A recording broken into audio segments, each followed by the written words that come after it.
Ang sabi po ng verse number 18, I counsel thee to buy of me gold tried in the fire, that thou mayest be rich. So, importante po yung counsel ng Panginoon. Hindi po tayo po pwedeng, sa tingin ko naman, nakakaraos naman kami, kahit naman ako hindi faithful sa church, maayos pa naman ang trabaho ko, mayaman kami. Alam niyo po, iba po yung pinagpala, iba po yung mayaman. Diba? Hindi yung lahat ng mayaman, pinagpala. Hindi yung lahat ng maraming pera, pinagpala. Minsan nga po yung pera pa ang naging dahilan ng nagiging problema eh. Parang sa mag-asawa, nung walang pera, walang pinagtatalunan. Nung walang pera, walang pinag-aawayan. Aba, kung kailan pa nagkaroon ng pera, at saka pa nag-away. At saka pa nagtaguan.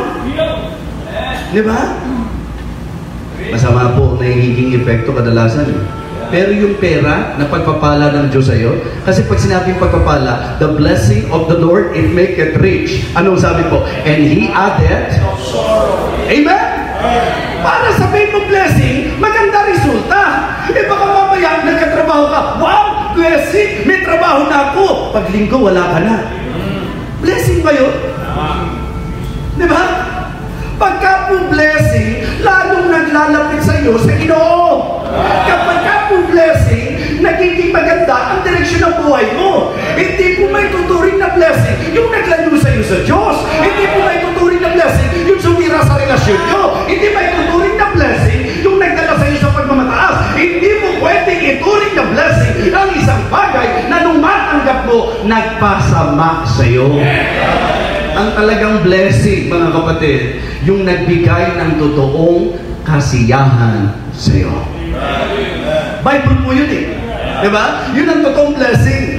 The characteristic of God's blessing is very clear. The blessing of the Lord, it maketh rich, and He added no sorrow with it. Amen? And yun ang dapat. I-enjoy natin. Pag binigyan kayo ng Diyos ng trabaho, i-enjoy nyo. I-enjoy nyo na dahil binigyan kayo ng Diyos ng trabaho, the more na magsiserve kayo sa Panginoon. The more na magsasakripisyo kayo at tutulong kayo sa mga proyekto ng church. Bigyan natin ang Diyos ng valid reason kung bakit dapat na tayong i-bless.